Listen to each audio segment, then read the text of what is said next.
Kula sak kanca sowan menika Mbah kalayan pasamuan Eromoko. Tentu kathah ingkang pangkling panjenengan nalika mirsani kok rek manis do pethak. Kok ana sing tambah lemu, ana sing tambah kuru ngoten. Nuweni pasamuan ingkang winates lajeng nuweni ugi Mbah Puja ing papan menika. Awit ingkang asring nuweni menika lak pradata lajeng komisi-komisi ananging winates wonten ing pengurus dene pasamuan lak awis-awis kepanggih Mbah Puja dangu. Dene peladosan rikala semanten kan Mbah Puja nggih kepanggih pasamuan.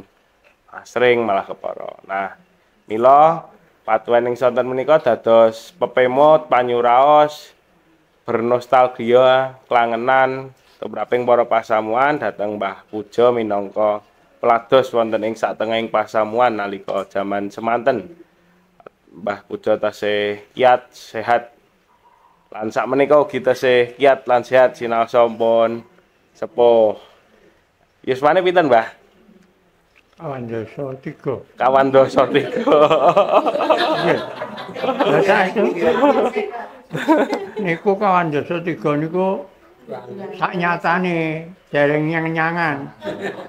Awit wonten niki ingkang saking ijazah nek saking tiang sepuh kula tani mleni. Kados anu bab tanggal lahir niku namung pripun awuran apa pripun menika. Nggih, lha niku mawon dinggo. Sangang dosa 3 to, Mbah? Oh nggih, sangang dosa 3. Sangang dosa 3. Awit kelahiran ingkang dosa kalih. Nggih. Nah, menika, Mbah. Nggih. Nek niki pun anu. Mangka model tuane nggih. Lajeng tengenipun malih menika Bu Yani. Mandian. Anu. Ngajengi. Saking asline saking Pati rumiyin. Sakniki wonten Mandian. Pati. Lajeng menika Pak Mardiono. Pun. Nika Om Nuki wau. nggih pisan. Nika mantune Mbah Yadi. Lajeng niki Mbak Yanti. Niki Mbak Yanti, Pak Tukino. Niku dereng pripun niku? Nggih bojo pedhek mbek. Niki Bu Rugino. Nggih. Pungkasan. Lagi. Ngoten. Kawan, Om Agung. Putra nomor 9. Iku kaparingan putra pinten, semah pinten? 9, semahe kalih. Ning boten kok loro kek cincik-cincik ngoten.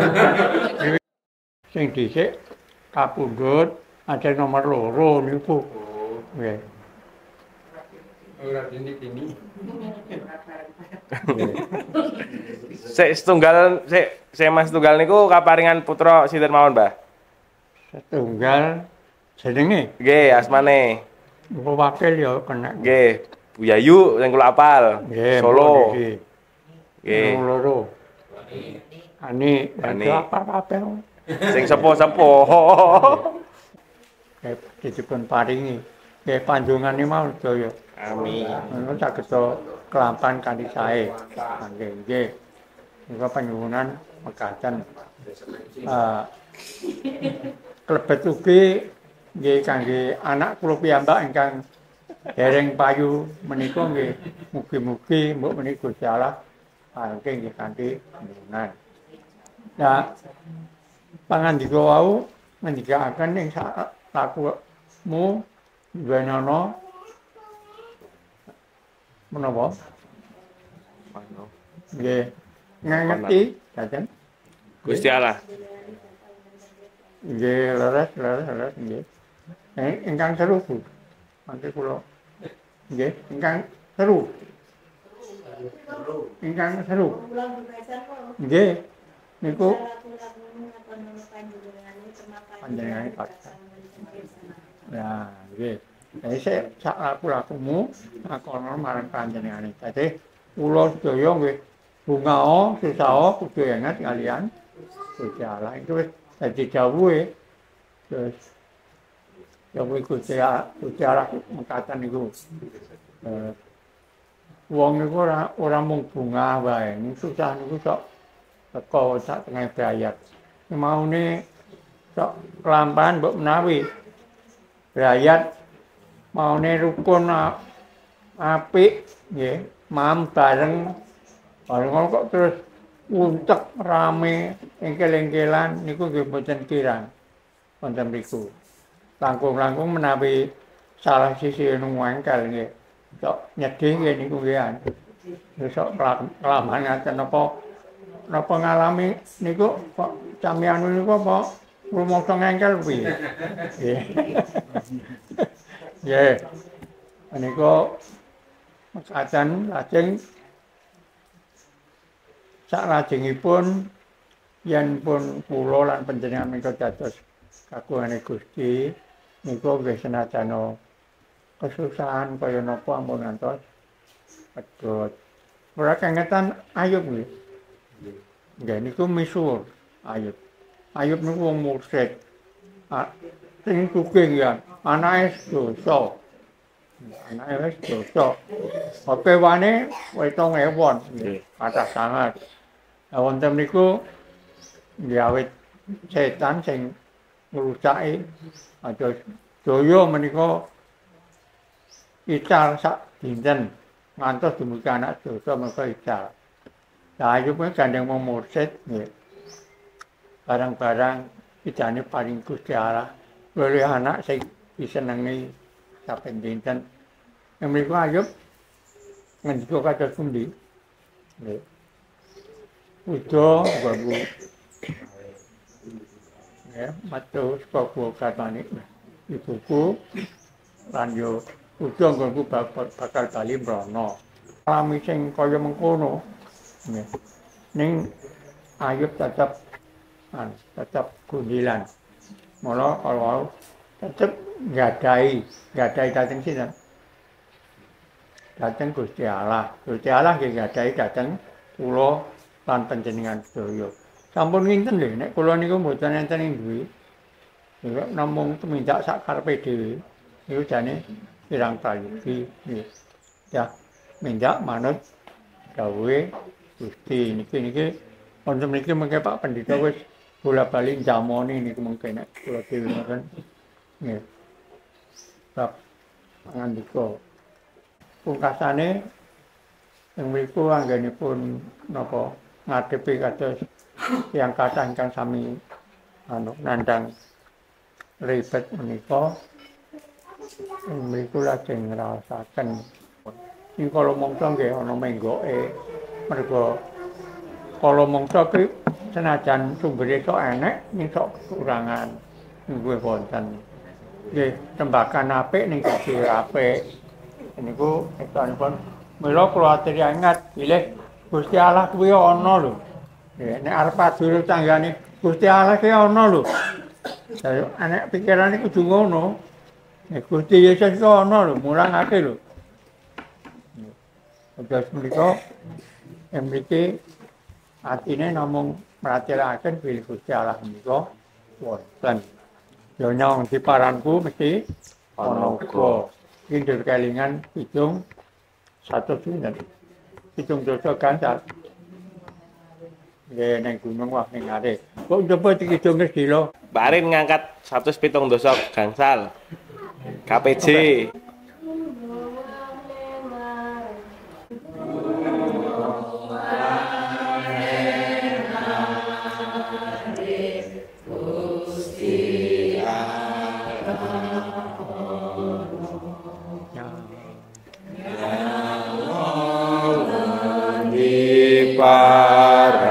Paranku mesti ana uga amrikan dadi cipta samosi ati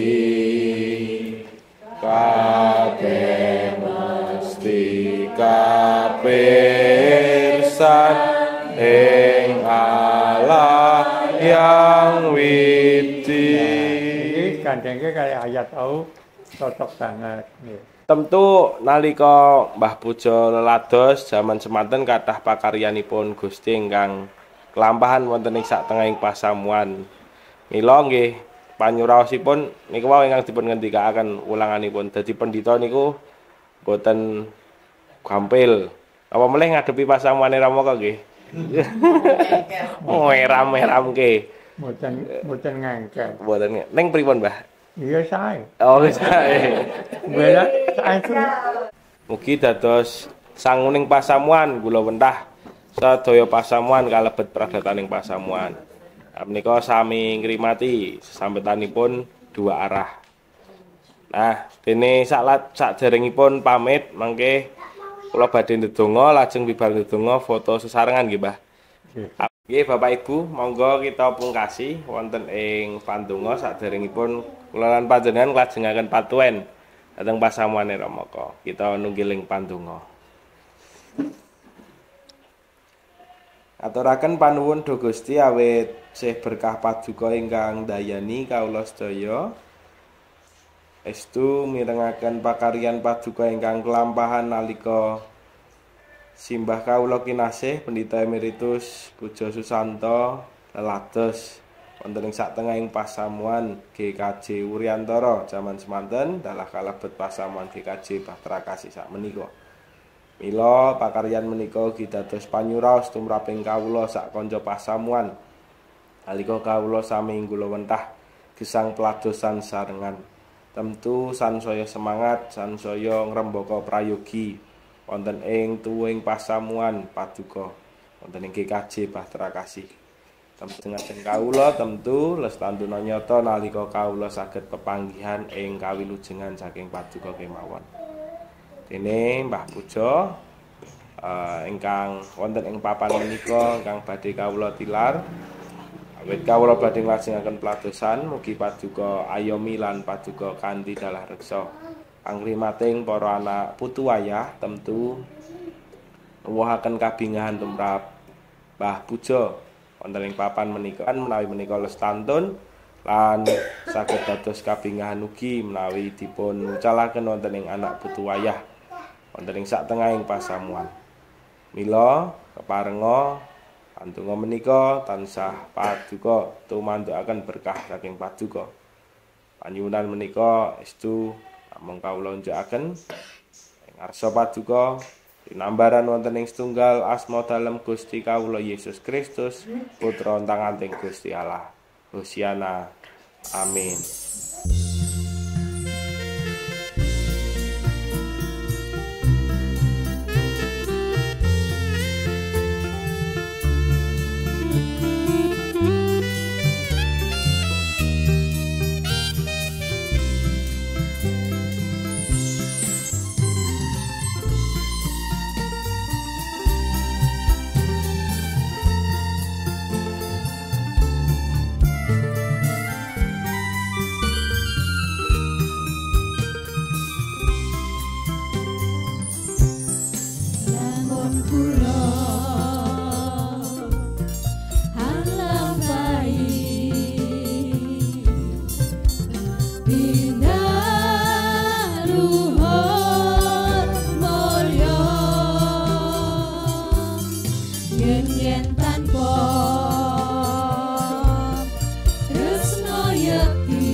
Oh, siang mboten Dar. Oh, pun wae siang. Dare napa? Sekol lawe napa? Iwak napa, Mbah? Pitik. Iwak kirangan. Lah kok kirangan kok. Dimasake napa? Iwak niku. Sayure napa?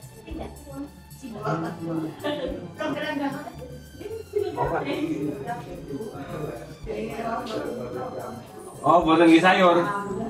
Oh, boten guriwat kok. Wajone tesih pedas. Di ugi pinates nalika nglampahi pakaryan kawilujenganipun. Ananging temtu pitados ing kawinatesanipun Mbah Sumi mestinipun ing dinten-dinten candhaipun kathah kawilujengan Gusti ingkang dipun tampeni. Nggih. Sakmenika badhe ngidung napa? Ndak kerangan. Napa sak kersane? Yen nunggilan Gusti apal mboten? Mboten. Yen nunggilan Gusti rinten dalu. Ngoten nggih. Nggih. Ya kita kidungaken kidung pasaman Jawi 100 kawan dasa sekawan. Yen nunggilan Gusti. Yen nunggilan Gusti rinten dalu manangkung tentrem arahayu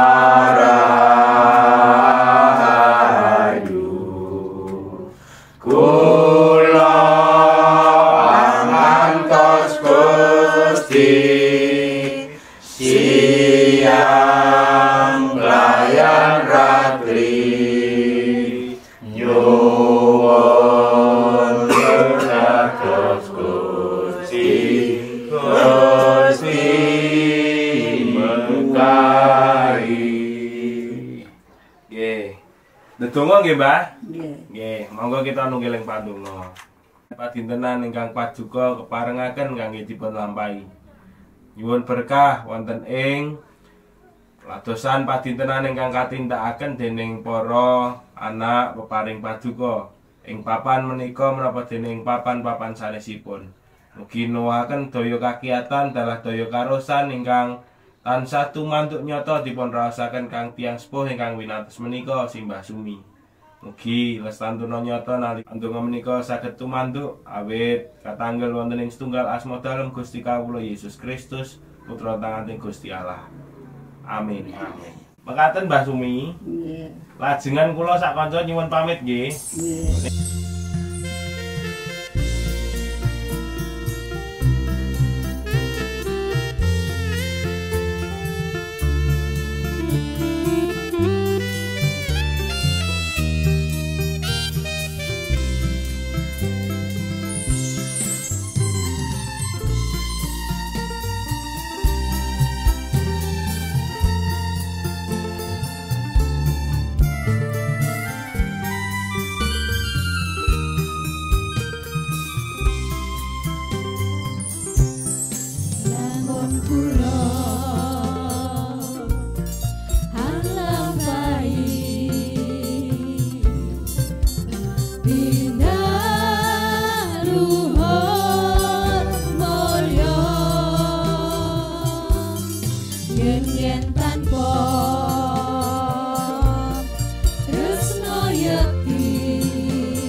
Nggih.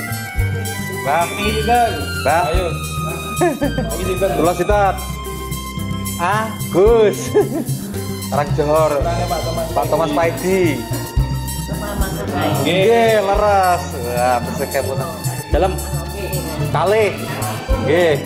Nggih. Oh wow. Oh, nggih. Oh, nggih nggih nggih nggih. Sehat nggih, Mbah? Nggih. Oh. Nggih nggih nggih. Kan panggung, kalau pasapan atau pun sampun dipun tambahi kan ditayuki. Kami pun adicara sonten menika namung tetui. Terus menawi Mbah Putri ngrawuhaken dangu boten teng gereja punipun menika karaos pinates. Nah, niku gerejane sakniki pindah teng mriko, Mbah. Gerejane boten teng bangunane. Ning nggih itu kawin atusan menika dados margining kawilujenganipun Gusti tuman dunyata. Jadi Tuhan Yesus melalui kesengsaraan dan keterbatasannya itu sebagai pintu masuk keselamatan dari Tuhan Allah itu hadir nyata di kehidupan kita. Amila ampun teklek menawi pinates, ampun kuwatir lan ampun mangu-mangu. Awit Sang Kristus nglampahi kawinatesan ugi badhe lampahi kawilujengan saking Gusti Allah ingkang wastantun nyata wonten ing gesang kula lan panjenengan sampun. Anaipun wetang pinates Mbah Ayu Putri kalih kawilujengan Gusti Allah sing diparengke tumrap Mbah Ayu Putri lah nggih kathah kawilujenane. Jenengan pun boten ten Ayu bisa rasa. Oke. Yo sakjanipun pinanggih kalian. Nggih, Pak Ayu niku tahun pinten dados tunggal. Nek diitung kathah teng desane napa kathah boten teng desane? Niku lak kathah kawilujenane Gusti sing ditampi yo. Mila ampun mangu-mangu, ampun ceklek, winates nggih dilampahi mawon lan Bapak tanggung jawab Bapak ngaji-ngaji dhateng salah. Bilih kawilujengan saking Gusti mestinipun ing dinten cadanipun tetep badhe tumanduk nyata wonten ing gesang Mbah Ayu Putri lan Mbah Ayu Kakung. Ning malah kepara tansaya bakuh nderek Gusti ngrengkuh salib awit badhe nampi kawilujengan. Nggih. Sakniki badhe ngidung napa? Napa-napa purun kula jak ngidung nemen napa klebus. Gusti nuntun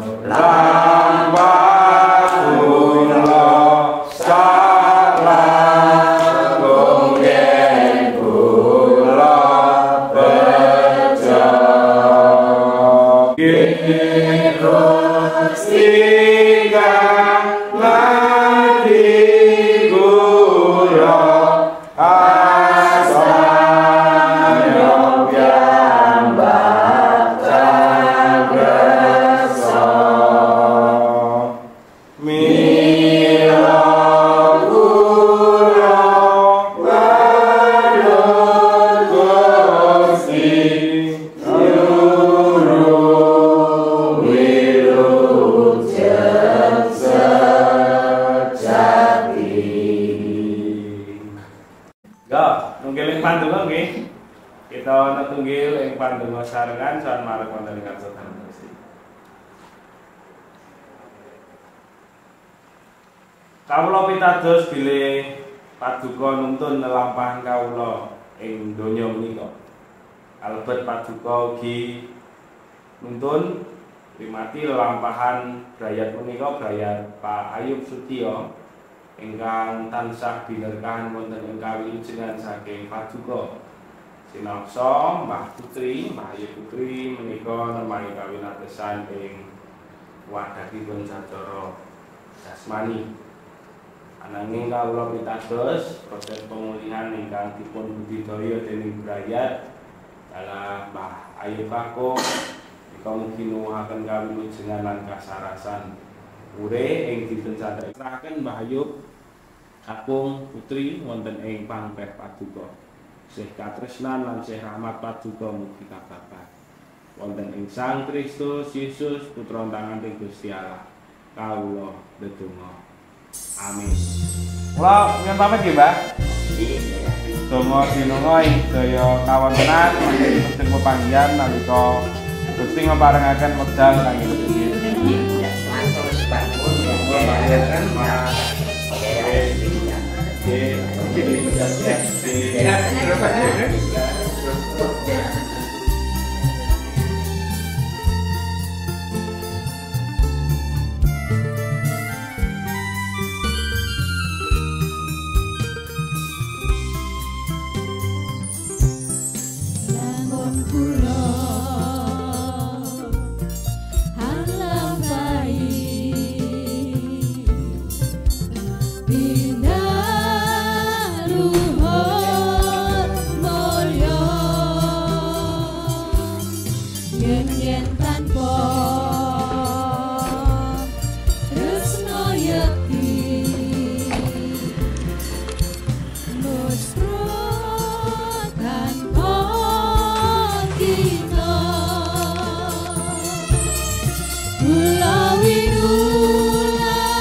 Tentu kaula lampahi sarengan kalian kawin atusan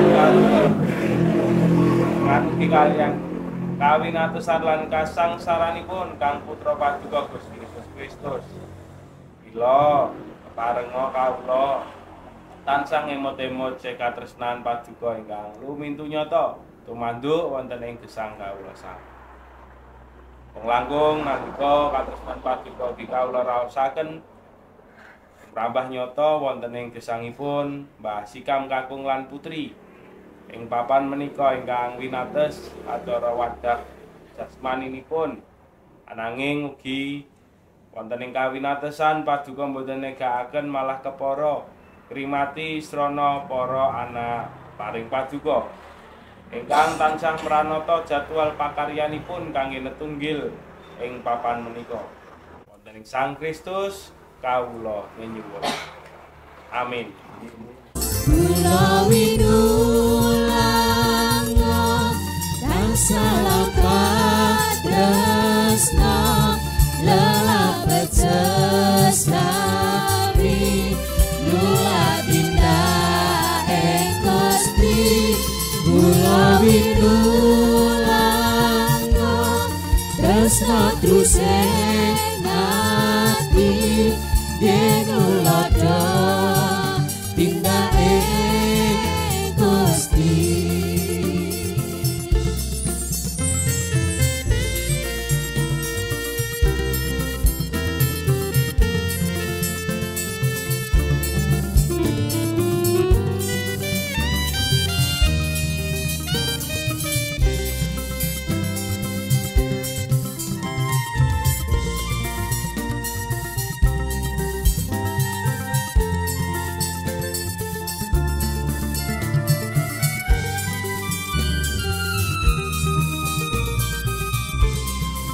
padha tiga lamun kula andanana bondo dalam nyawa ning mung krana tuhu tresna itu wase nyata kula winulanga tansah tresna lelabet sami nulatinda ing Gusti kula winulanga tresna tusing ngati yen ulodo tindake Gusti.